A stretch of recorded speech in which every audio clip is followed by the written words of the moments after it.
श्री रुद्र महायज्ञ क्या है, इसके बारे में क्या आप जानते हैं? इससे लाभ क्या है, क्या आपको पता है? विश्ववेदाः समस्तेनस्तारक्ष। श्री रुद्र महायज्ञ क्यों होती है?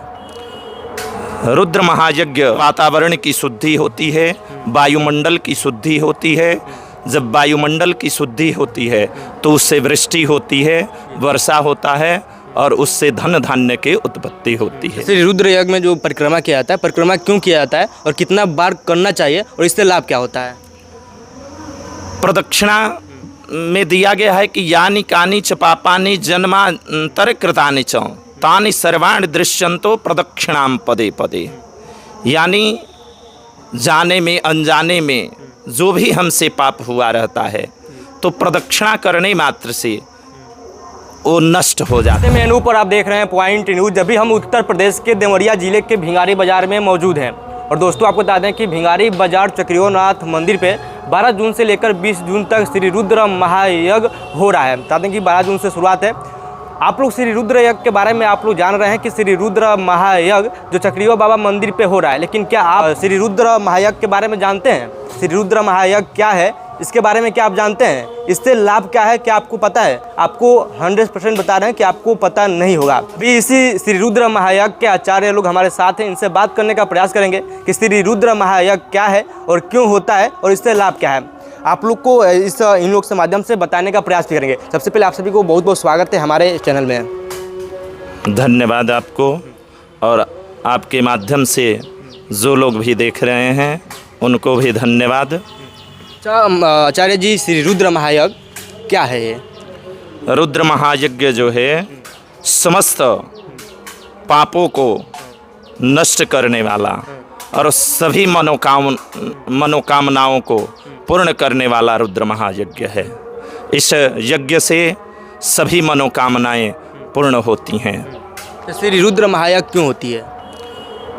रुद्र महायज्ञ, कोई भी यज्ञ जब कराया जाता है तो उससे वातावरण की शुद्धि होती है, वायुमंडल की शुद्धि होती है।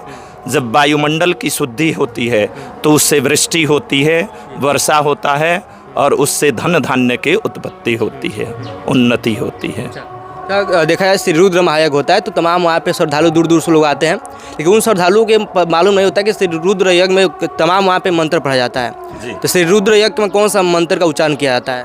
रुद्र महायज्ञ में या कोई भी महायज्ञों में चारों वेदों का मंत्र ध्वनि होती है, लेकिन विशेष करके कर्मकांड में या यज्ञों में कोई भी यज्ञ होता है तो उसमें अपने यहाँ जो प्रचलित है यजुर्वेद, उस मंत्र का प्रयोग विशेष रूप से किया जाता है। ऐसे चारों मंत्रों का अध्ययन वाचन किया जाता है। तो कौन सा मंत्र, एक बार हम चाहेंगे हमारे दर्शकों के बीच भी उस मंत्र को थोड़ा एक बार उच्चारण किया जाए। उसमें तो बहुत से मंत्र हैं, जैसे स्वस्तिवाचन हो गए तो स्वस्तिवाचन ही आपको सुना देते हैं हम लोग। हरे ओम स्वस्तेन इंद्र वृद्धश्रवाः स्वस्तेन पूषा विश्ववेदाः स्वस्तेन नस्तारक्ष अरिष्टनेमिः स्वस्तेन वरेर्वतिर्दधातु प्रेक। कहा जाता है कि एक रुद्राभिषेक होता है और एक श्री रुद्र यज्ञ होता है। दोनों में अंतर क्या होता है? थोड़ा एक बार हमारे श्रद्धालु और दर्शकों को, तमाम देखने वाले लोग हैं, उनको थोड़ा इसके पर विस्तार करिए और समझाइए थोड़ा। जी, रुद्राभिषेक जो होता है, अभिषेक का मतलब, रुद्र मतलब भगवान शंकर हो गए और अभिषेक का मतलब स्नान होता है। तो रुद्राभिषेक में जो होता है सभी सामग्रियों से, दूध से, दही से, घी से, मधु से, और विशेषकर उसमें द्रव्य हैं जिनके लिए जो मनोकामनाएं होती हैं उससे उनको स्नान कराया जाता है। अभिषेक का अर्थ होता है स्नान कराना। तो रुद्राभिषेक में भगवान शिव का पूजन करके और उनको नहलाया जाता है, यानी स्नान कराया जाता है सभी द्रव्यों से। और यज्ञ जो होता है, यज्ञ में आहुति के द्वारा देवताओं को भोजन प्रदान किया जाता है। शास्त्रों में आया है कि भगवान लोग 3 प्रकार से भोजन पाते हैं।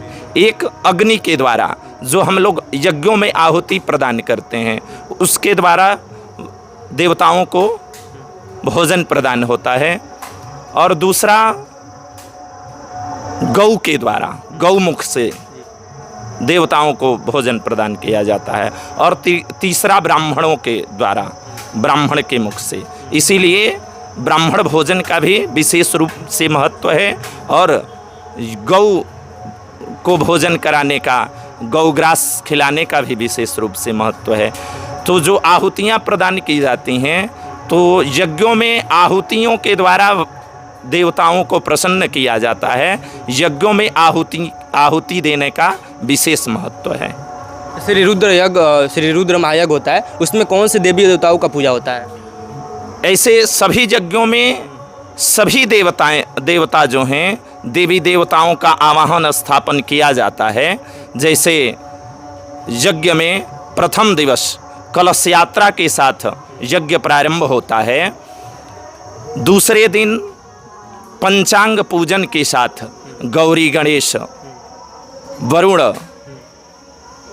षोडश मातृका, सप्तघृत मातृका, नांदे श्राद्ध पुण्यवाचन के साथ मंडप प्रवेश करके वास्तुमंडल का पूजन किया जाता है। वास्तुमंडल के साथ भगवान विष्णु का जो विराट स्वरूप है, यज्ञ मंडप को हम लोग भगवान विष्णु के विराट स्वरूप मानते हैं। तो यज्ञ मंडप में 16 स्तंभ होते हैं। 16 स्तंभ पे अनेकानेक देवी देवताओं का आवाहन होता है, उनके समस्त शक्तियों का आवाहन होता है। उसके साथ उनका पूजन किया जाता है। 10 दिशाएं जो हैं, उनके दिक्पाल हैं, उनके अधिष्ठात्री देवता हैं, उनका पूजन किया जाता है। उनको बलि प्रदान की जाती है, उनको प्रसन्न करने के लिए। और उनसे कहा जाता है कि आप इस पूजन से प्रसन्न होकर के इस क्षेत्र की रक्षा करें, इसमें जो जिन्होंने भी सहायता प्रदान की है उनकी आप रक्षा करें, उनके घर परिवार की रक्षा करें, इस जगत चराचर की आप रक्षा करें, उनसे यह प्रार्थना की जाती है। और विशेष रूप से उसके बाद चतुष्षष्ठी योगिनी नवग्रह मंडल, विशेष रूप से यदि रुद्र महायज्ञ है तो लिंगतो भद्र मंडल पे इस यज्ञ के अधिष्ठात्री देवता भगवान रुद्र को स्थापित किया जाता है और रुद्र भगवान का विशेष रूप से पूजन किया जाता है। और सायंकालीन यानी दोपहर में हवन इत्यादि किया जाता है इस यज्ञ में। तो श्री रुद्र यज्ञ में जो परिक्रमा किया जाता है, परिक्रमा क्यों किया जाता है और कितना बार करना चाहिए और इससे लाभ क्या होता है? प्रदक्षिणा में दिया गया है कि यानी कानी च पापानि जन्मांतर कृतानि च तानि सर्वाणि दृश्यंतो प्रदक्षिणाम पदे पदे। यानी जाने में अनजाने में जो भी हमसे पाप हुआ रहता है तो प्रदक्षिणा करने मात्र से वो नष्ट हो जाता है। और जब हम लोग प्रदक्षिणा करते हैं तो जो भी मनोकामनाएं लेकर के प्रदक्षिणा करते हैं उसकी पूर्ति यज्ञ नारायण भगवान अवश्य उसकी पूर्ति करते हैं और सबकी मनोकामनाएं पूर्ण करते हैं। अच्छा, उस परिक्रमा में कितना बार परिक्रमा करना चाहिए? उस परिक्रमा जो है 108 बार, या जो 108 बार नहीं कर सकते हैं 11 बार, 21 बार, 51 बार प्रदक्षिणा की जाती है। यहाँ तो देख रहे हैं कि बहुत से लोग, बहुत से भक्त हैं जो 12 घंटा 24 घंटा का संकल्प लेकर के भी प्रदक्षिणा कर रहे हैं। तो प्रदक्षिणा करने की कोई संख्या निर्धारित नहीं है। अपने शक्ति सामर्थ्य के अनुसार जितना आपकी शक्ति ये हो जाए कि हम इतना प्रदक्षिणा कर सकते हैं उतनी प्रदक्षिणा की जा सकती है, उसकी कोई संख्या निर्धारित नहीं है। करने से लाभ क्या होता है? करने से लाभ तो बताए कि यानी कानी च पापानि जन्मांतर कृतानि च तानि सर्वाणि दृश्यंतो।